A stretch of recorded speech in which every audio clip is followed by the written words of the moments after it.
The Night Hunter, a city in darkness, a predator in the shadows, the city never truly sleeps. When the sun dips below the skyline and neon lights flicker to life, the streets come alive with a different kind of energy, an undercurrent of crime, secrets, and fear.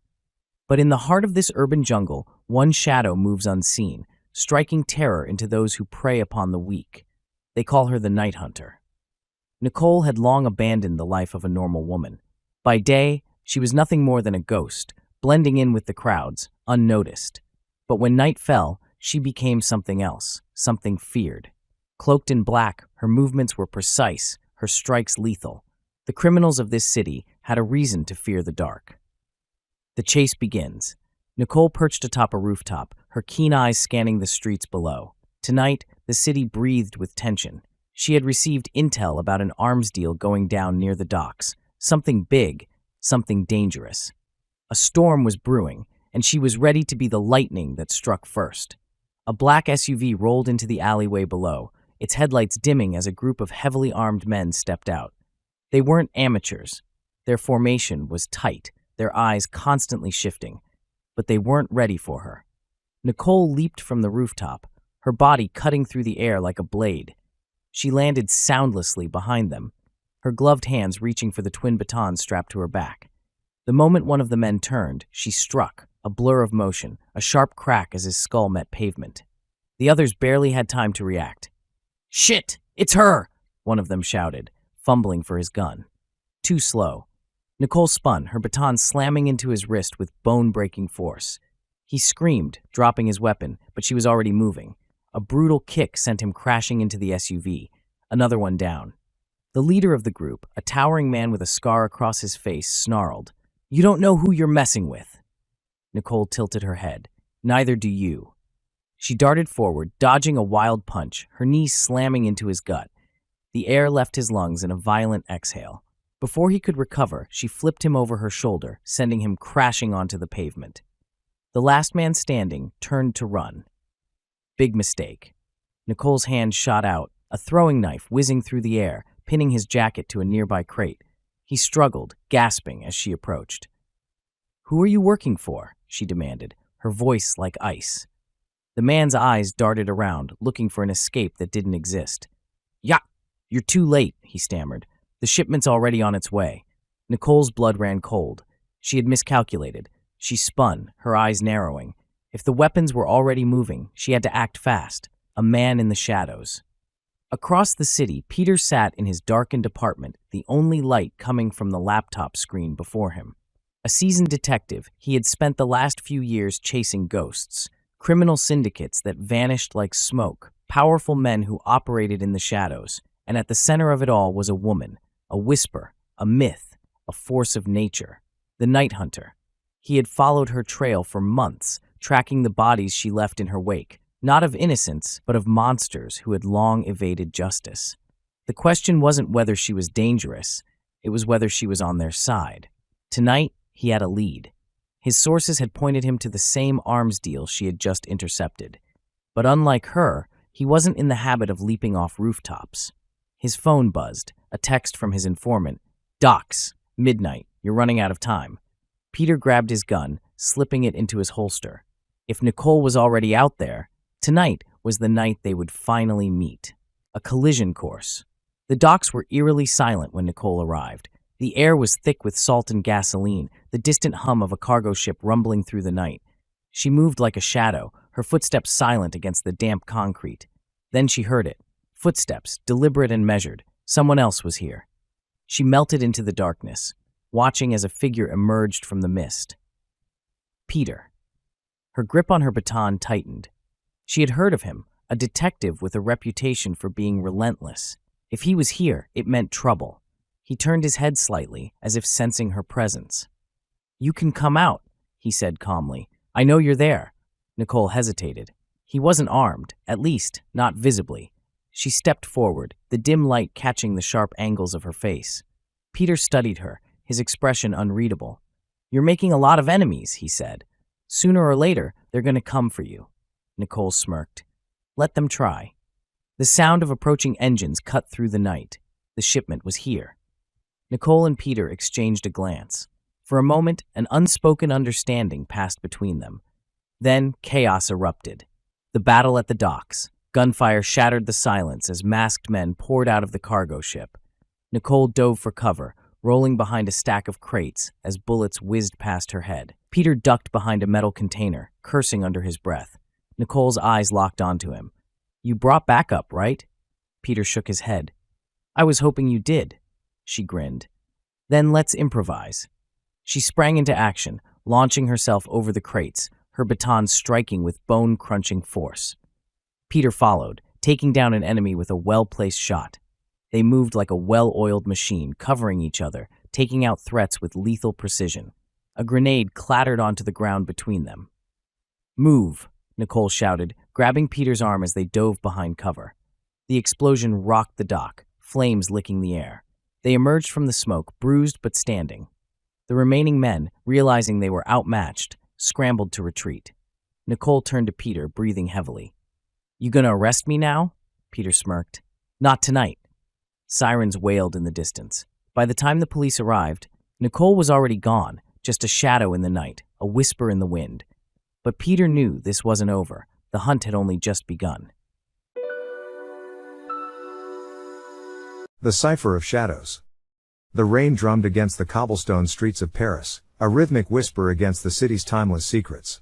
Detective Peter Caldwell pulled his coat tighter, his sharp gaze fixated on the dimly lit alley where the crime had unfolded just hours before. The scent of damp earth mingled with the metallic tang of blood. "You think it's connected?" Nicole Vassar, his partner and forensic analyst, crouched beside the chalk outline.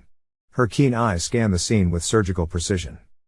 Peter exhaled sharply, glancing at the strange symbol carved into the brick wall beside the body.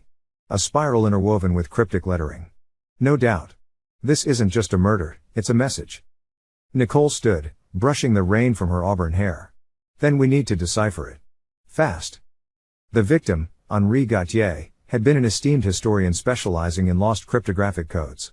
His death wasn't random. The wound on his chest was precise, almost ritualistic. But the true puzzle lay in the parchment clenched in his fist. Peter carefully pried it open, revealing a sequence of numbers and symbols. "Looks like a cipher," he muttered. "And from the way it's coded. This isn't just some random encryption. This is Dupin-level genius." Nicole's lips curled into a smirk. "Then let's play." The chase begins. The moment they stepped into Gautier's study, it was clear someone had been there before them. Books lay scattered, drawers upturned. The faint scent of cigar smoke lingered in the air.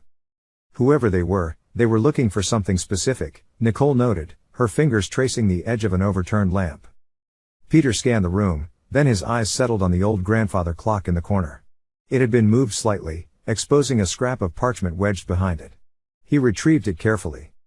"Another cipher," Nicole murmured as she peered over his shoulder. This one was different, intricate symbols paired with Latin inscriptions. "Non est ad astra malii terras via," Peter read aloud. "There is no easy way from the earth to the stars." Nicole's eyes widened. "That's from Seneca. It's about a journey. Maybe a location?" Peter's mind raced. "Or a treasure."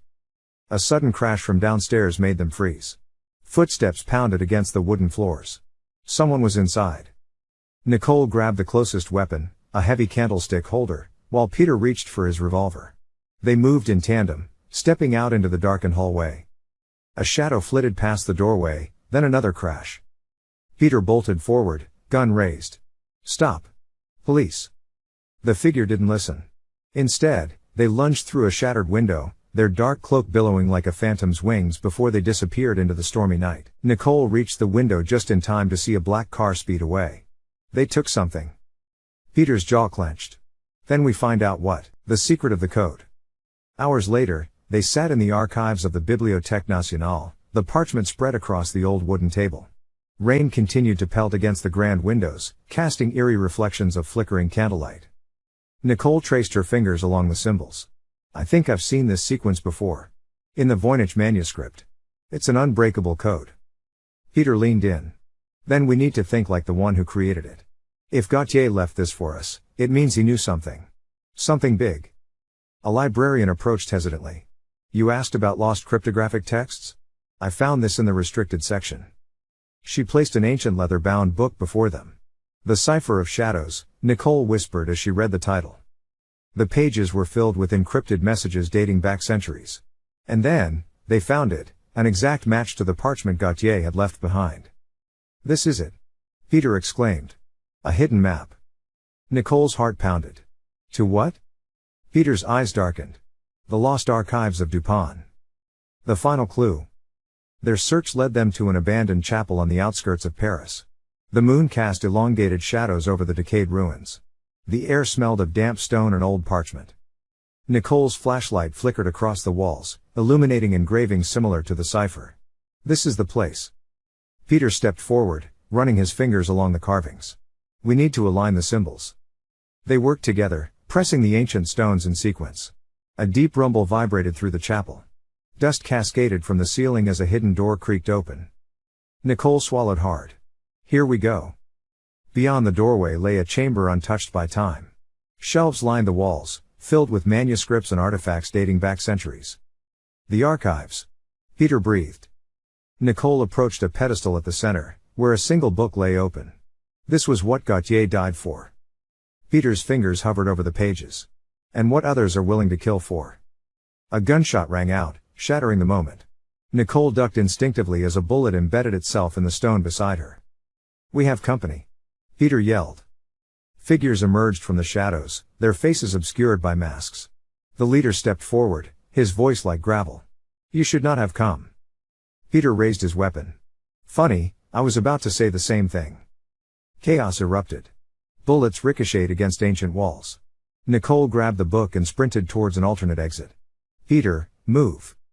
They fought their way through the ambush, dodging gunfire, using the ruins for cover. A masked assailant lunged at Nicole, but she twisted, using momentum to slam him into the stone floor. Peter fired a shot, grazing the leader's arm. Let's go. They barreled through the narrow tunnel, emerging into the open night. The city lights flickered in the distance, their only beacon of safety. Nicole clutched the book tightly. This changes everything. Peter nodded, breathless. And it's just the beginning. To be continued. The Lost Gold Mine Mystery. The dense fog hung low over the forested hills, wrapping the landscape in an eerie embrace. Nancy adjusted her backpack, feeling the weight of anticipation pressing down on her chest. Oscar walked a few steps ahead, his flashlight cutting through the thick darkness. The two had been planning this trip for months, researching every legend, every whisper of the abandoned gold mine hidden deep within the Appalachian Mountains. Are you sure this is the right way? Nancy asked, her voice barely above a whisper. Oscar glanced back, flashing a confident grin. Trust me, I've studied the old maps for weeks. We're close. Their journey had begun at dawn, winding through overgrown trails, dodging fallen branches, and braving the occasional sudden movement in the underbrush. The legend spoke of an old prospector, Jeremiah Henshaw, who had struck it rich in the 1800s but vanished without a trace, leaving his fortune behind. As they pushed further into the forest, the terrain grew steeper, the air heavier. Nancy wiped the sweat from her brow and took a deep breath. Then, suddenly, the earth beneath their feet gave way. Nancy! Oscar shouted, reaching for her hand as she tumbled down a rocky incline. She landed with a thud, groaning as she sat up. Her flashlight flickered, revealing a gaping hole in the earth, half hidden by vines and moss. I think we found it, she said, her voice tinged with excitement and fear. Oscar slid down beside her, shining his light into the opening. The air reeked of damp earth and rusted metal. This has to be it, he murmured. The entrance to Henshaw's mine. With a mixture of trepidation and exhilaration, they stepped inside. The tunnel was narrow, its walls lined with crumbling support beams. Cobwebs brushed against Nancy's face, making her shudder. The further they went, the darker and colder it became. Look at this, Oscar whispered, pointing to faint markings on the walls. These symbols. They're not just random etchings. They might be directions. Nancy traced the carvings with her fingers, her mind racing. Henshaw must have left these to mark the way. But why? Was he trying to keep someone out, or led someone in? Their conversation was interrupted by a distant sound, a low, rhythmic tapping that echoed through the tunnels. Did you hear that? Nancy's voice trembled. Oscar nodded, gripping her hand tightly. We're not alone. The tapping grew louder, followed by a sudden gust of wind that extinguished their flashlights. Panic surged through Nancy's chest as they fumbled to relight them. When the lights flickered back to life, they found themselves staring into a vast chamber. Gold, piles of it, scattered across the floor, glittering under their beams. "We found it," Oscar whispered in awe. But before they could celebrate, a shadow moved at the edge of their vision. A figure emerged from the darkness, a man, ragged and wild-eyed, holding an old revolver. "You shouldn't be here," he growled, his voice a guttural rasp. Nancy's heart pounded as she raised her hands in surrender. "We're just explorers. We didn't mean any harm." The man's gaze flicked between them and the gold. "This mine belongs to Jeremiah Henshaw. No one leaves with his treasure." Oscar took a cautious step forward. "You're Jeremiah Henshaw? That's impossible. You disappeared over a century ago." The man let out a hollow laugh. "Time moves differently down here. The mine, it keeps you." Nancy exchanged a terrified glance with Oscar. "We have to get out of here," she whispered. Without warning, the mine rumbled, the walls shaking as if the earth itself was warning them. Henshaw lunged, but Oscar tackled him aside. "Run!" he shouted. They sprinted down the tunnel, the echoes of falling rocks and the old prospector's laughter chasing them. The mine was collapsing. Nancy pushed forward, adrenaline fueling her every step. Finally, they burst out into the open, gasping for air as the entrance caved in behind them. They collapsed onto the grass, staring at the dust cloud rising from the ground. "That was too close," Nancy breathed. Oscar nodded, still staring at the ruined entrance. "We found it, but some things are better left undiscovered." As they hiked back to their camp, the weight of their discovery settled in. The mine's mystery would remain buried, but their adventure, and the secret they now carried, would never be forgotten.